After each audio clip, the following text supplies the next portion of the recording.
হযরতে আবু হুরায়রা রাদিয়াল্লাহু তাআলা আনহুতে বর্ণিত রাসূলুল্লাহ সাল্লাল্লাহু আলাইহি সাল্লাম বলেন, ৫ ওয়াক্ত নামাজ এক জুমা থেকে আরেক জুমা এবং এক রমজান থেকে আরেক রমজান এগুলোর মধ্যকার সংগঠিত সকল সগীরা গুনাহ মুছে ফেলে, যদি কবিরা গুনাহ থেকে বেঁচে থাকা যায় তাহলে।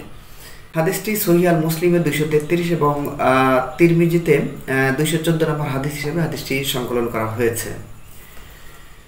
আসসালামু আলাইকুম রহমতুল্লাহ। প্রিয় দর্শক, কাম টু কোরআন ইউটিউব চ্যানেলের পক্ষ থেকে আপনাদেরকে জানাচ্ছি আন্তরিক অভিনন্দন এবং মোবারকবাদ। দর্শক, আজকে ছোট্ট একটি হাদিস নিয়ে আলোচনা করার চেষ্টা করবো ইনশাআল্লাহ। হাদিসটি খুবই গুরুত্বপূর্ণ।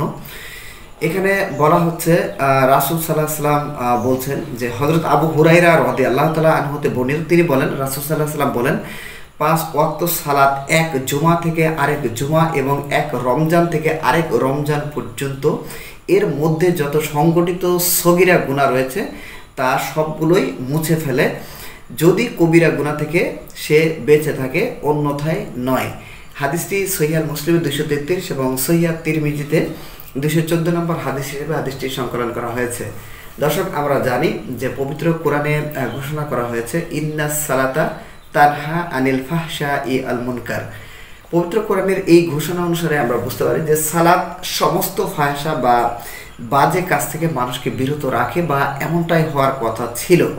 কিন্তু আমরা হর হামেশাই দেখছি যে সালাত আদায় করছে, কিন্তু তারপরেও আমরা আমাদের মধ্যে অনেকেই বিভিন্ন পাপাচারে বা অপকর্মে আমরা লিপ্ত থাকি।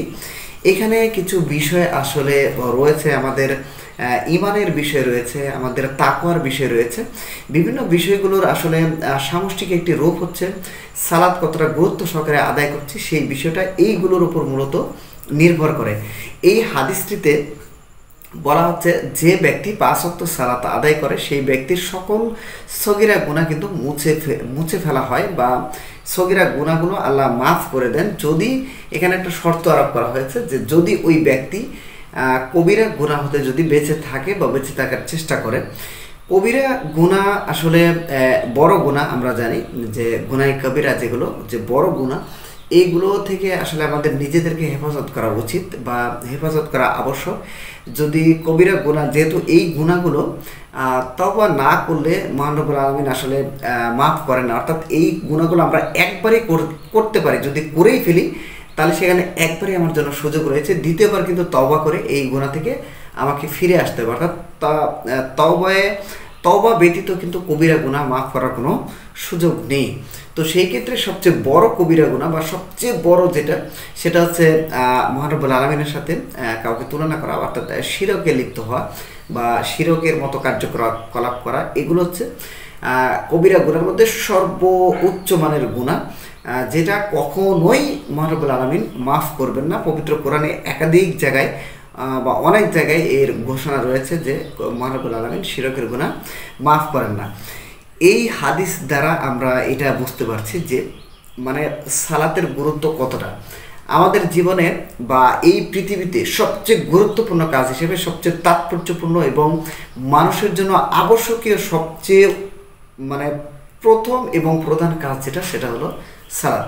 সালাত এমনই একটি ইবাদত যেখানে কোনো অবস্থাতে বা কোনো অজুহাতে আমরা সালাতকে অস্বীকার করার কোনো সুযোগ নেই। আমরা এই বিষয়ে অনেক হাদিসের অনেক রেফারেন্স আমাদের হয়তো অনেকের জানা আছে, যে পানিতে ডুবে যাওয়া ব্যক্তিও সালাত আদায় করার নির্দেশনা রয়েছে। একজন প্রেগনেন্ট মহিলা, যার মানে কি বলে ডেলিভারির যে পেইন, অর্থাৎ বাচ্চা প্রসবকালীন যে ব্যথা, সেই অবস্থায় তার উপর সালাত ফরজ। এমনকি যদি কোনো যুদ্ধ চলে, যুদ্ধ চলাকালীন অবস্থায় সালাত আবশ্যক। এমনকি কাউকে যদি ডাকাত হামলা করে বা কেউ যদি হামলা করে, তার দৌড়ানো অবস্থায় তার উপর সালাত ফরজ বা সালাত আবশ্যক। এই এমন অসংখ্য হাদিসের রেফারেন্স রয়েছে যেখানে সালাতের গুরুত্ব সম্পর্কে আলোচনা করা হয়েছে। সুতরাং আমরা এই হাদিস দ্বারা আমরা বুঝতে পারছি যে সালাত আমরা যদি নিয়মিত 5 ওয়াক্ত আদায় করি, তাহলে আমাদের দৈনন্দিন জীবনে সকল সগীরা গুনাহ মহান রব্বুল আলামিন মুছে দেন বা মাফ করে দেন। তবে সেই ক্ষেত্রে কবিরা গুনাহ থেকে অবশ্যই আমাদের নিজেদেরকে সংযত রাখার চেষ্টা করতে হবে এবং সংযত রাখতে হবে। এটাই হচ্ছে চরম এবং চূড়ান্ত বাস্তবতা। মহান রব্বুল আলামিন আমাদেরকে এই হাদিস আমল করার মতো তৌফিক দান করুক, সেই কামনা করছি বা মহান রব্বুল আলামিনের কাছে সেই প্রার্থনা করছি। সবাই ভালো থাকবেন, সুস্থ থাকবেন। দেখা হবে ইনশাআল্লাহ পরবর্তী কোনো ভিডিওতে। আসসালামু আলাইকুম ওয়া রাহমাতুল্লাহি ওয়া বারাকাতুহু।